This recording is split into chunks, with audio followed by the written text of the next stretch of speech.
ഇന്ന് ഞങ്ങൾ ട്രിപ്പ് പോകാനുള്ള പ്ലാനിലാണ്. ട്രിപ്പ് എന്നൊന്നും പറയാൻ പറ്റില്ല, പളനിക്ക് പോകാൻ വേണ്ടിയിട്ടാണ്. അപ്പോൾ ഞങ്ങൾ എവിടെ പോവുകയാണെങ്കിലും എല്ലാവരും ഓരോ ഡ്രസ്സ് എടുത്തേക്കും. കാരണം ഞങ്ങളാണ് ആൾക്കാരെ, ഞങ്ങൾ എങ്കിലൊന്ന് പോകണം എന്ന് വിചാരിച്ചാൽ അവിടെ നിന്ന് നിങ്ങൾ കറങ്ങി തിരിച്ച് വേറെ എവിടെയൊക്കെ എത്തിപ്പെടും. അപ്പോൾ ഞങ്ങൾ എല്ലാവർക്കുള്ള ഡ്രസ്സും അമ്മയുടെ കയ്യിൽ പുതപ്പട്ട, ഞങ്ങൾക്ക് രാത്രി ആകുമ്പോൾ പുതയ്ക്കുള്ള പുതപ്പെല്ലാം വെച്ച് ഞങ്ങൾ യാത്ര സ്റ്റാർട്ട് ചെയ്തു. നമ്മൾ കാത്തുമളെ കൊണ്ടുവന്ന് ചെറുപ്പിക്കട. അപ്പോൾ അങ്ങനെ ഞങ്ങളിതാ കറങ്ങി പളനി എത്താറാവണം. ഇല്ല പളനി എത്താറായിട്ടില്ല.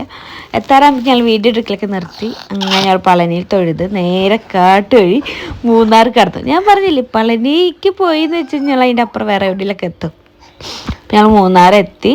അപ്പോൾ ഒരു പുലർച്ചെ ആകുമ്പോൾ അവിടെ എത്തി. ഞങ്ങൾ വണ്ടി ഇട്ട് ഞങ്ങൾ ഇറങ്ങി, അവ ഇറങ്ങിയില്ല. അത് കഴിഞ്ഞ് മൂന്നാറിൻ്റെ അവിടെ എത്തി. ഞങ്ങൾക്ക് മേക്കപ്പ് ചെയ്യലും കാര്യങ്ങളൊക്കെയാണ്. അങ്ങനെ ഞങ്ങൾ കുറേ സാധനം കാര്യമൊക്കെ മേടിക്കേണ്ട അറിയാമല്ലോ. അപ്പോൾ നമ്മൾ കാത്തുമൾക്ക് ഓരോന്ന് കൊടുക്കുമ്പോഴുള്ള വാശിയാണ്. അപ്പോൾ ഞാൻ അടുത്ത പാർട്ട് 2 കാണാം.